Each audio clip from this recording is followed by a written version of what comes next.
Good afternoon, everybody.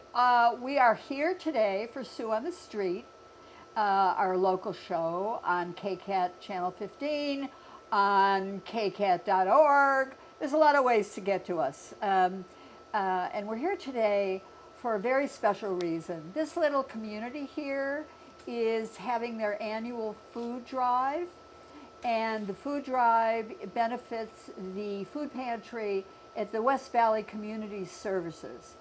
And the special thing we have here today, aside from our wonderful audience, is we have Toni Concepcion, who's the manager of food services over there at West Valley Community Services. So we want to welcome Toni to our community. And I met her 3 years ago, as I said, and just for 3 years I've been thinking I need to interview this woman because she's so darn interesting. So welcome, Toni. Thank you so much. You're welcome. And I think we'll start off maybe, I don't know if Toni's going to be happy about this, but let's get a little bio on Toni. So Toni, where is your family from? Well, my family's from Guam. We are of the Chamorro race. The what race? Chamorro. Chamorro race. Has anybody ever heard that before, ladies and gentlemen? The Chamorro race. Yes, it's the indigenous race of the islands of the Guam and the Marianas. Did anybody know that? I didn't know that. Okay. Guam is a territory of the United States, and we are pretty much a military base, the biggest military base out of the United States. Did everybody know that? Did you guys in the audience know the biggest military base outside of the United States is in a place called Guam? And I don't know, you're shaking your head. Anybody know where Guam is? It's over there. It's over there. It's in the middle of the Pacific Ocean. So you could look it up when you go home. You could look it up and you could say, well, we met this woman who was born in Guam. Or maybe not born in Guam, but where her family's from. Right. Yes, my family's from Guam. But I was born in Hawaii, the territory of Hawaii. The territory of Hawaii. Yes. Our audience, Hawaii was once not a state. It was a territory. So do you have a birth certificate?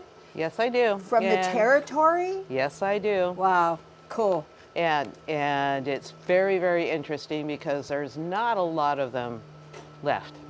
What, are they all dead? Pretty much. Pretty much. Because actually they're very rare because a couple months after I was born, the territory of Hawaii became the state of Hawaii. And your family, your dad and mom, or just give us a short little bio of them. Okay. My dad and mom both are Guamanians or Chamorros. All my family is from Guam. They both came from very, very large families. How large? My dad was one of 13 and my mom was one of 11. Holy moly. Yes.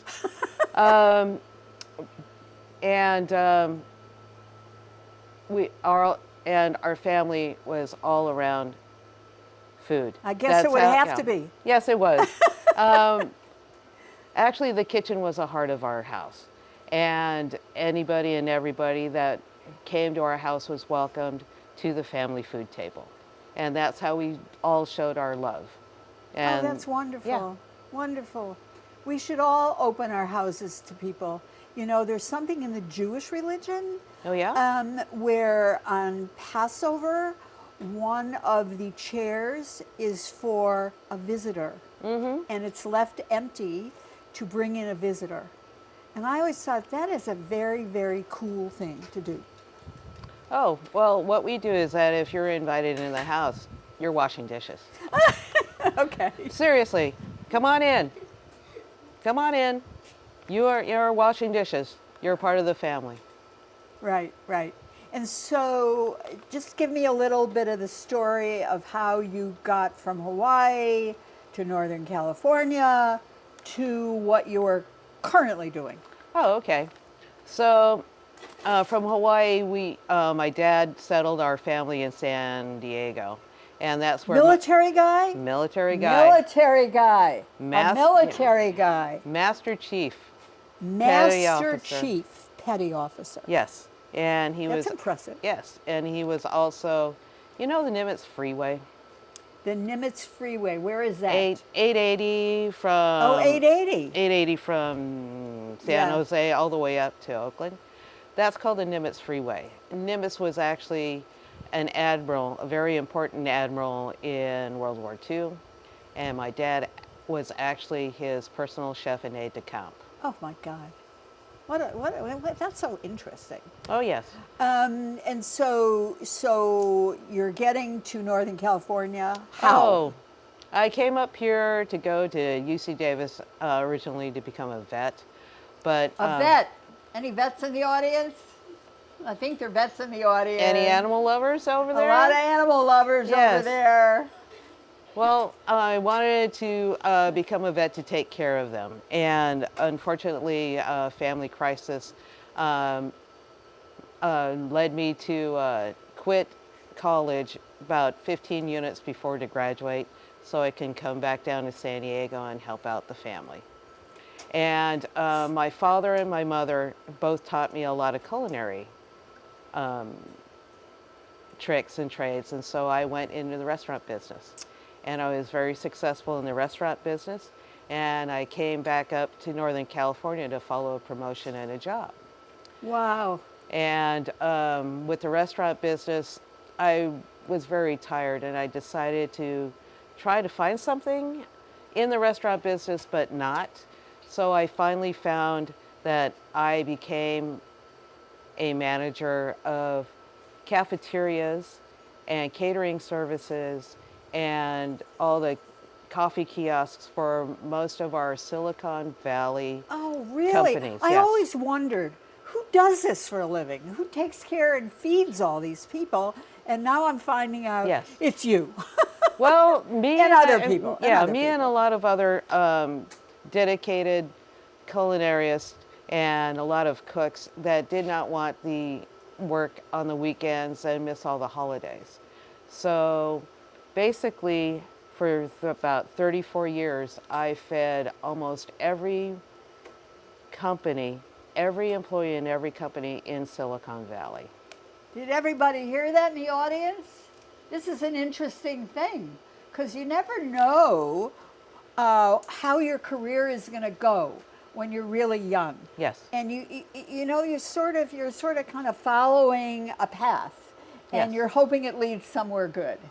But here we have a perfect example of somebody who followed her path, who figured out how to make herself a life in food services without having to work in a restaurant Yes. where we all know, I don't want to swear on KCAT, but we all know how hard you work when you're in food services. Yes.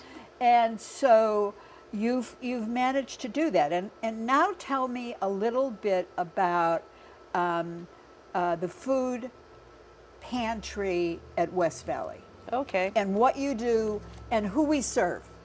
All right. So during COVID, I was also furloughed because of all the cafeterias closing in all the companies.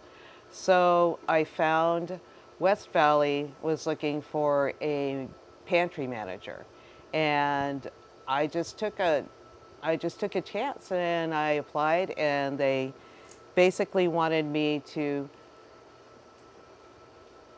reimagine what a pantry looks like. And now what West Valley Community Services does is that we service low-income seniors and families and the unhoused in the richest area pretty much of Northern California and in the United States. We reach the communities of Cupertino, Saratoga, West San Jose, Monte Sereno, and Los Gatos, and the mountains above in Los Gatos. And it is what I love to call my last best job. Your last job? My last Oh, best I don't think she's job. done. I don't think she's done. No. You know, before I came to KCAT and became Sue on the Street, I had my last job too. Yeah. And then I met Melissa Torin, who runs KCAT, and that was the end of that. So you found your calling again. Exactly. Again. Again. And again. Well, actually, me running the market for West Valley, what I do is that me and a very dedicated group of volunteers and staff actually go out and go to donor stores and go to farmers markets and actually go and have barrel drives around our community. And what we do is we actually stock a store, not just a store in our headquarters, but also we have a mobile store, which is a 40-foot food truck. Oh gosh, that's wonderful. And that actually goes out into our communities. It's called the Parket Market. The Parket Market? Yes, it's called the Parket Market. The Parket Market, ladies and gentlemen. Parket and Market. Yes. I wish they came like in front of my house, so I don't have to go to the grocery store. Well, actually, we do come a little bit closer to here. Yeah. What our Parket Market does is that it goes to senior centers, elementary schools, community colleges, and 2 high schools. And what we do is that we park the market there, and any and everybody can come up and shop for themselves and get nutritious food and organic vegetables from the farmers markets, and it's all for free. I have a question that sometimes comes to my mind, and it's sort of an odd question, but is there any cap on how much stuff people can take away? Do you have people that come and hoard the stuff and then there's nothing left for somebody else? Or how do you work that out in the community? Well, what we do is that our motto is that no one goes home hungry. No one goes away hungry. So what we do is we try and spread the wealth. We do have, for some of the very precious items like milk, eggs, and chicken, or any of the proteins like that, we do have a cap. There is no limit to the weight or how much they can take. The only limit is to make sure that we have enough to feed over 750 households that we normally see a week. A week? A week. 750 households. This is Northern California. If somebody told me that before I moved here, I would have probably said that's ridiculous. This is Silicon Valley. Yes, it is. And I have trouble understanding that the community, not all the community, and certainly not the people that are here today, but the community doesn't get that there are people that don't have. Well, the low-income families and the seniors that we do have, they are pretty much hidden plain in sight. Yeah, how does that happen in America? I don't know how it happens in America. I just think that we are not aware Right. of the struggles that some of our seniors and some of our families and the unhoused have here. Absolutely. Because most of the unhoused that we have here used to have homes, used to live in Silicon Valley. But unfortunately, COVID has exacerbated the living conditions and the budgets of all of our citizens. It's interesting what you say. Even me, who, am very lucky, I'm retired and I've had a good career, so I've saved some money. But even me, I go to the grocery store now and I pick up 5 things and it's $30. And I'm like, what? And then some of the boxes are half full. Yes. And so people think they're buying the same box. No, it's got a third less stuff in it. Yes. So these are things people don't think about on a day-to-day basis. And God bless America, and they should think about it. But these are the questions that people have in their mind when you start saying, we have unhoused and we have people with low income, and people don't wear. This is an interesting comment on my last career as a color forecaster. People don't wear their income on their back. No. You don't know what's going on in people's lives. No, we don't. But what we are trying to do at West Valley is to tap into people that want to give back to the community. And we have a wonderful network of volunteers, and we have How many volunteers do you have that do this work? during the course of a week, we have over 150 to 250 volunteers Did you working. hear that, ladies? 200 volunteers helping people that need help. Actually, they are the lifeblood of our So agency. So their agency is mostly run by volunteers with people like Toni, who are at the top giving direction for those volunteers. I am not at the top. Well, she's near the I am not. She's at the No, top no, for no. me. No, what I do is that I acquire the food and I set up the market, and the volunteers actually run the market for us. Wow. And that's how they give back And to the how old do community. you have to be? I'm selling this to some of the people in our audience. Mm-hmm. How old do you have to be to volunteer in your market? Well, 18? we try and get 18 on up, but Yeah. if there is a special program that we actually have 3. We have the Seeds of Compassion, which actually has families and young children that come to our pantry and learn what compassion and in the community looks like. Then we have the Roots of Compassion. Now, the Roots of Compassion are for children from 8 to 15. We have some 8-year-olds over there, right? From See? from 8 to 15. People are volunteering at 8 years old. Interesting. Yes, from 8 to 15, that with parental guidance, they can actually come in and help in the pantry. Normally that happens during the summer when they're off. Yeah, yeah. And then we do have high school and youth groups that come in and do it as some part of community services for their college admissions. Right. Yeah. So when you wake up in the morning and you start to think about your day, what's the first thing that enters your mind other than your coffee? Out of my coffee, basically it's where are we getting our food from that day? Most of the time, it's our gleaners, our volunteer gleaners go out to really nice stores. We go to Whole Foods, Target, Oh my gosh. Trader Joe's, Nob Hill, Safeway, and we go to them every single day. And they Who give. knew? Yes. I was always wondering, where do these food pantries get food from?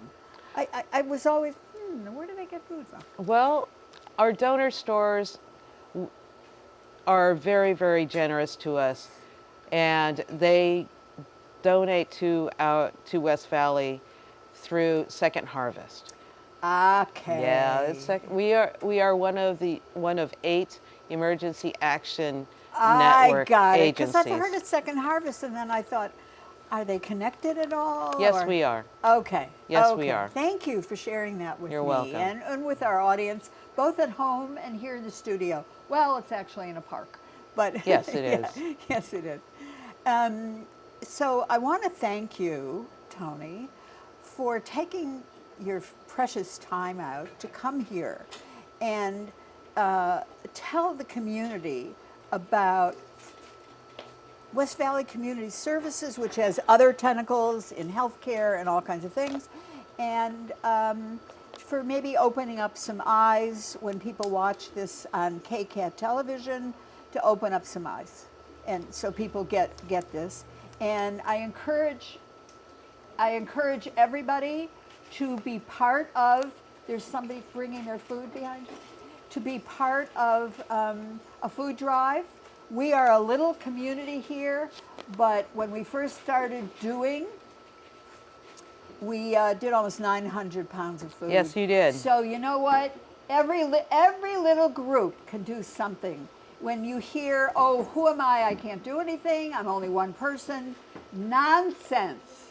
So I'm saying goodbye. Sue on the Street, Toni from West Valley, the community from Los Gatos, the Clover dancers, who we're going to film in a minute. And thank you. Thank you. Have a great day. Thank you.